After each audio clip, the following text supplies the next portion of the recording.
Welcome back. I know this was technically due before spring break, but hope you guys had a great spring break. Let's get straight on into it. So this is March 25th, 2025's work on banked curves.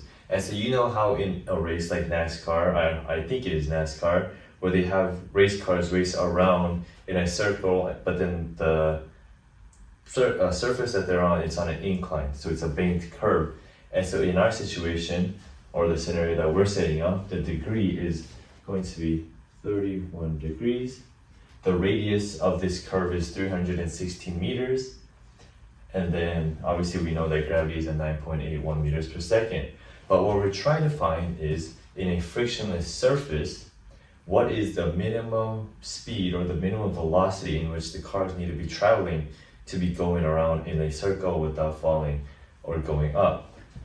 And so in order to find this, let's first set up the free body diagram, where we have the mg.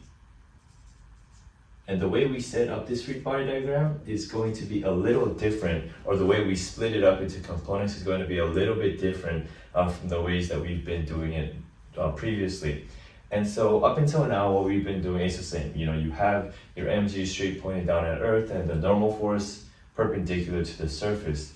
However, before or previous to this, what we usually did was set up the coordinates to where the y was perpendicular to the surface and x was parallel to the surface. Now, but for this scenario, we're going to actually be setting it up to where the y and x are just, well, it's just upright, it's straight, it's normal. We didn't have to make any alterations to the coordinate plane. We're just going to keep it as it is. And then later on, I'm going to explain to you why, and it's going to make sense.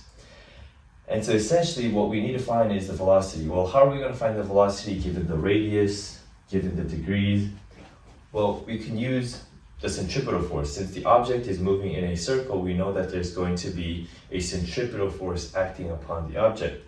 And so let's set that up real quick. A centripetal force equals mv squared over r. And so when we look at this, now we're going to see, okay, what is, when we look at this free body diagram, what is the centripetal force and how can we find it using here?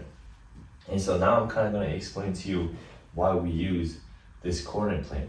And so since we know that when an object is moving in a circle, the centripetal force is going to be pointed towards the center in which the object is moving in a circular motion. And so which direction is that going to be? It's going to be pointed here to the left, right? And so when you look at this, if you could split it up into components, it's this component right here that matches this force that should be our centripetal force. And so that's our normal force x component, force y component. And so let's just plug that in, where we have normal force is x component equals mv squared over r. And now given this data right here, just because it's the x component doesn't mean it's cosine theta. You have to know where exactly the angle is to see whether it's cosine theta or sine theta. That's like a basic, or something to be easily confused, just automatically assuming cosine theta is x and sine theta is y, but that's not always the case. And so let's just do basic trigonometry here, where, you know, this is a 90-degree angle, so we know that this is 59 degrees, and then these should add up to 90, so that'll be 31, 59, this is a 90-degree, and so 31. And so our angle is not the one right here, which would make cosine theta, or fn cosine theta, the x component, but it's this up here. And so what our actual thing is the normal force sine theta equals mv squared over r. I'm sure some of you guys already knew that, but just for some review, or just trig review. And so once we have this, now we're going to ask ourselves, okay, we have all these things, but what is our normal force now? What we did previously to find the normal force, even on an incline, was to say that, let's say, for example, if this was an equation where we had the coordinate plane set up like this, well, you would just do this, have this here, and say, well, mgy equals fn. So you would just, you know, put that there, and mg, whatever, sine theta or cosine theta, sine theta equals mv squared over r.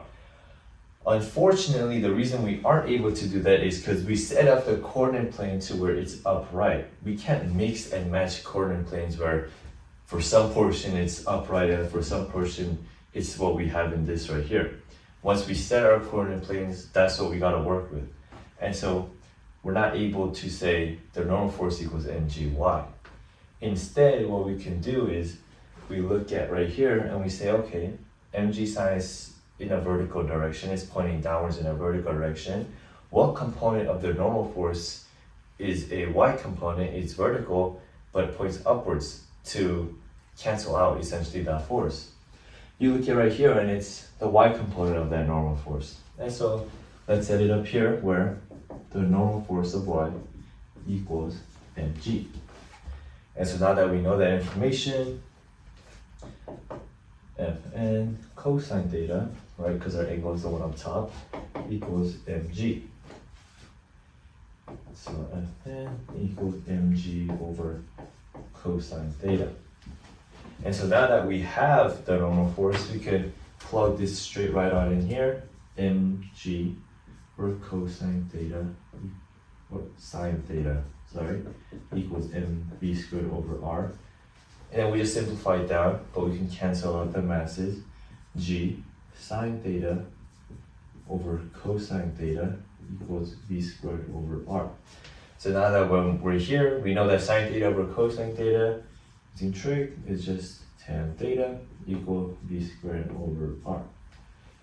And so let's just isolate v real quick. V should be square root of rg tan theta.